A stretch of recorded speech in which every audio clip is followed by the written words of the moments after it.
Hello દોસ્તો, કેમ છો? તો સ્વાગત છે મારા નવા વ્લોગમાં. તો આગળના જે રિવ્યૂ કર્યા હતા બુકના, એ રિવ્યૂ કેટલા 4 કે 5 બુકના કર્યા છે. અને આજે છેલ્લો રિવ્યૂ છે બુકનો, એ જાહેર વહીવટનો છે. જે આ બંધારણમાં છેલ્લા જે 5 ટોપિક આપેલા છે એ કરવાના છે જાહેર વહીવટના. આ જાહેર વહીવટ છેલ્લે બિન સચિવાલય જે એક્ઝામ આવતી હતી એમાં પૂછાતું હતું. હવે ફરીથી આ સિલેબસમાં મૂક્યું છે. અમુક કહેશે આ શું નવું લઈને આવ્યા, પણ નવું નથી. આ સિલેબસમાં આપેલું છે જે 6, 7, 8, 9, 10 ટોપિક છે બંધારણમાં, પીએસઆઈમાં. કોન્સ્ટેબલમાં નથી જાહેર વહીવટ, પણ પીએસઆઈમાં છે. આ જે 5 ટોપિક છે નીચેના એ, તો એ જાહેર વહીવટ કરવાના છે. આમાં હું યુવાની લેવા ગયો, પણ યુવાની બુક નથી જાહેર વહીવટની. આ આઈસી રાજકોટવાળાની છે આ બુક, તો એની લઈને આવ્યો છું. અને નવી તો કોઈ લેટેસ્ટ આવી નથી, પણ એમને જૂની જ આપી છે. પણ એમ કહેતા હતા કે ટૂંકમાં આ જે સિલેબસ છે એ કવર થઈ જાય છે આમાં, એટલે એટલું જ વાંચવાનું છે, કંઈ વધારે વાંચવાનું નથી. બહુ જાડી બુક બી નથી, બહુ પતલી છે. હું આ 150 રૂપિયાની બુક છે તે મને 100 રૂપિયામાં આપી છે, કેમ કે જૂની છે. એટલે આ લેટેસ્ટ તો કોઈ અત્યારે છે નહીં જાહેર વહીવટ, એટલે બસ આ આઈસીની લાવ્યો છું. તો ચલો ચાલુ કરીએ બુક રિવ્યૂ. તો આ સિલેબસ મારે એટલા માટે બતાવવું પડે છે કે અમુકને એવું લાગે છે કે ભાઈ તમે જીપીએસસી લેવલની બુકો બતાવો છો, આમ બતાવો છો, તેમ બતાવો છો. એટલે મારે આ સિલેબસ જોડે રાખવો પડે છે, કેમ કે સિલેબસમાં જે છે એવું બુકમાં હોય ત્યારે સમજણ પડે. ડાયરેક્ટ બુક બતાવું છું તો બધાને સમજણ પડતી નથી. એટલે આજે 6, 7, 8, 9, 10 સિલેબસ છે પીએસઆઈનું બંધારણમાં, જે પાર્ટ એમાં છે. એમાં આ જાહેર વહીવટ કરવાનું છે 5 ટોપિક. એમાં અમલદાર તંત્ર, મુલકી સેવાઓ, કેન્દ્ર રાજ્ય જાહેર વહીવટ, કાયદો વ્યવસ્થા, એ બધું આમાં જાહેર વહીવટની બુક છે મારી જોડે. તો હું લાવ્યો છું.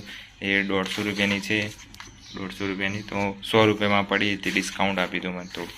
તો આ રહ્યો એનો સિલેબસ, આટલો છે. તો આમાં બધું કવર થઈ જાય છે. બહુ જ જાડી બી નથી. એટલે કેટલા પેજની છે ટોટલ હું બતાવી દઉં. ટોટલ ક્વેશ્ચનો બી આપેલા છે વન લાઈન, એટલે ટોટલ 108 પેજની છે, બરાબર. અને પાછળ બધા ક્વેશ્ચનો આપેલા છે આમાં અલગ અલગ, એટલે એ વાંધો નહીં. પણ આગળ જોઈ લઈએ હવે આપણે સ્ટાર્ટિંગથી. જાહેર વહીવટનો એક પરિચય, આવી રીતે એક પરિચય આપેલો છે. તો પરિચય પ્રમાણે આપણે જોવાનું, કેમ કે ખબર પડે આમાં કે કેવી રીતનું આવે છે. પછી આ તો બધા ઓળખતા જશો, અને જેને વાંચ્યું હશે એને ખબર જ છે કે વુડરો વિલ્સન છે. વુડરો વિલ્સનના જે પ્રદાન હતું એમને કેવી રીતે શું પરિણામ લાવ્યું અને કેવી રીતે જાહેર વહીવટની શરૂઆત થઈને બધું એમની અહીંયા લખેલું જ છે. એટલે આ વાંચી લેવું, કેમ કે આમાંથી પૂછાય છે અમુક વાર. આ વુડરો વિલ્સન બધાના અલગ અલગ મંતવ્યો હતા જાહેર વહીવટના વિશે, એટલે બધા અલગ અલગ વૈજ્ઞાનિકોના નામ આપેલા છે. અને આ રીતનું અંદાજપત્ર કેવી રીતે તૈયાર કરવું ને એવી રીતનું બધું આપે છે. આ જાહેર વહીવટનો ઉદ્ભવ અને વિકાસ પૂછાય છે, તો એ કરી લેવું, કેવી રીતે ઉદ્ભવ થયો એ આવી રીતને બધું ટોટલ છે.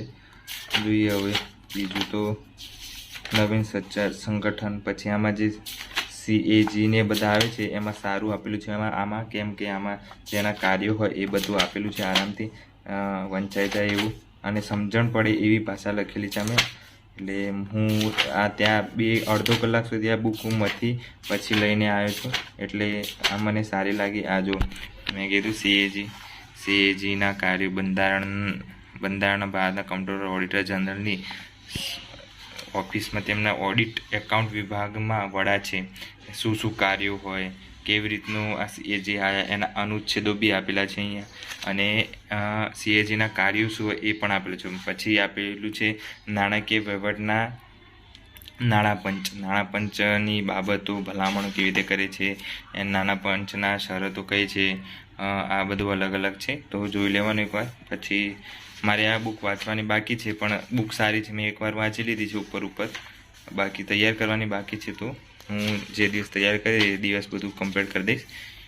ઈશાનની પદ્ધતિઓ, આ બધું ઈશાનની પદ્ધતિઓ પૂછાય છે. પછી ગુજરાતમાં જાહેર સેવા આયોગ, આ જાહેર વહીવટીમાં કાર્યો કયા કરવાના એ બધું આપેલું છે. તો બસ આટલું જ છે, કંઈ વધારે છે નહીં આ બુકમાં. સામાજિક અવશેષણ, બસ અહીંયાથી વન લાઇનર ક્વેશ્ચનો છે બધા, તો કરી લેવાના. ક્વેશ્ચનો વન લાઇનર પૂછે. જાહેર વહીવટમાં કંઈ વધારે ડિટેલમાં નહીં પૂછાય, પણ નોર્મલી થોડું પૂછાશે. તો આ બુક લાવવી હોય તો તમે લાવી શકો છો. ₹150 બુક આવે છે જાહેર વહીવટની. તો બેસ્ટ બુક છે આ. અને આ સિલેબસ છે. સિલેબસ 5, 6, 7, 8, 9, 10 આટલા કરવાના છે બસ. અને પૂરું થઈ જાય પછી જાહેર વહીવટ. તો દોસ્તો જાહેર વહીવટમાં આટલું જ કરવાનું છે, કંઈ વધારે ખાસ કરવાનું નથી. અને પછી આ બુક રિવ્યૂનો વિડીયો હવે પૂરા થઈ ગયા. બધા બુકના મેં રિવ્યૂ કરી દીધા. મેથ્સ રિઝનિંગ તો તમે કોઈ બી નહીં લાવી શકો છો પ્રેક્ટિસ કરવા માટે.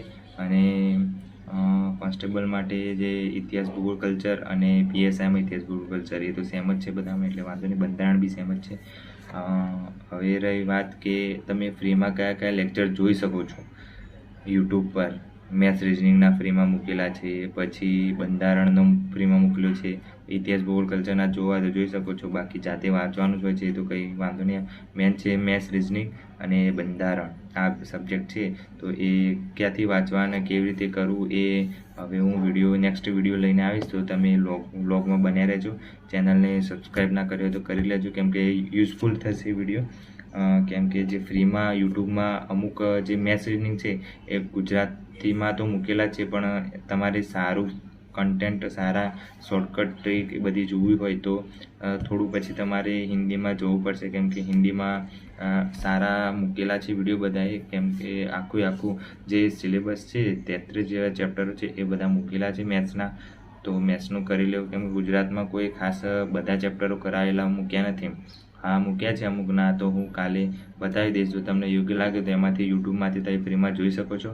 તો તમે આ વિડીયોમાં બન્યા રહેજો, કેમ કે કાલે કાં તો પરમ દિવસે હું એ વિડીયો લાવીશ અને તમે કેવી રીતે બંધારણ તૈયાર કરી શકો છો મસ્ત ફ્રીમાં આરામથી યુટ્યુબમાં મળી રહેશે. તો બ્લોગમાં બન્યા રહેજો. અને જો વિડીયો ગમ્યો તો લાઈક કરો, શેર કરો, સબસ્ક્રાઈબ કરો.